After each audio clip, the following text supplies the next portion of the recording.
इराणचे सर्वोच्च नेते आयतुल्ला अली खामेनी मारले गेले. 37 वर्ष ज्यांनी इराणवर एक हाती वर्चस्व गाजवलं त्यांचं युग संपलं. पण आता खरा प्रश्न सुरू होतो, खामेनी गेले तर इराणची सत्ता जाईल का?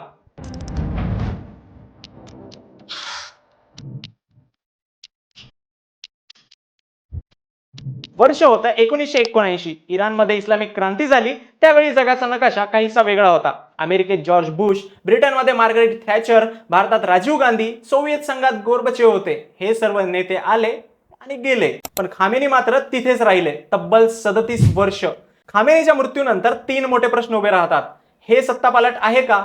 अमेरिका आणि इस्रायलचा हेतू साध्य झाला आहे का? इराणची राजवट खरोखरच कोसळली आहे का? तज्ञांचं म्हणणं आहे की हे इतकं सोपं नाहीये. लंडन युनिव्हर्सिटीचे विद्वान सांगतात, इराणची व्यवस्था एका माणसावर अवलंबून नसून उलट खामेनीच्या मृत्यूनंतर ही व्यवस्था आणखी मजबूत होऊ शकते.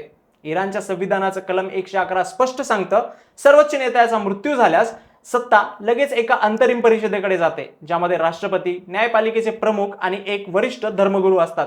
हे तिघेही मिळून देश चालवतात तोपर्यंत जोपर्यंत नवा नेता निवडत नाही. इराणची खरी ताकद आहे Islamic revolutionary guard core IRGC. 1979च्या क्रांतीनंतर तयार झालेली ही फौज मजहब आणि क्रांतीची रक्षक आहे.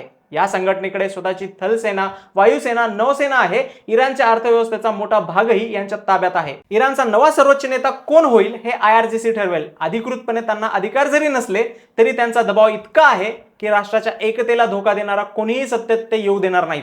इराणमध्ये अशी परिस्थिती पहिल्यांदा होत नाहीये. 1980च्या दशकात इराणचे अनेक बडे नेते एकामागोमाग मारले गेले. तरीही 50 दिवसात खामेनी राष्ट्रपती झाले आणि त्यानंतर सर्वोच्च नेते. 2024 मध्ये सुद्धा राष्ट्रपती इब्राहिम रईसी हेलिकॉप्टर अपघातात मेले, तरी कोणतीही अराजकता झाली नाही. इराणची यंत्रणा वारंवार परीक्षेत उतरली आहे. मग प्रश्न निर्माण होतो की जर ही यंत्रणा कोसळली तर? एक्सपर्ट सांगतात की अमेरिका आणि इस्रायलचे लक्ष फक्त इराणवर नियंत्रण ठेवणं नाही, तर इराणमध्ये सत्ता पालट करणं आहे. हवाई हल्ल्यांनी कमांड आणि कंट्रोल सिस्टीम हादरेल, पण केवळ हवाई हल्ल्यांनी सत्ता पालटत नाही. खामेनी तर गेले, पण इराणची राजवट गेली का? तर अजूनही नाही.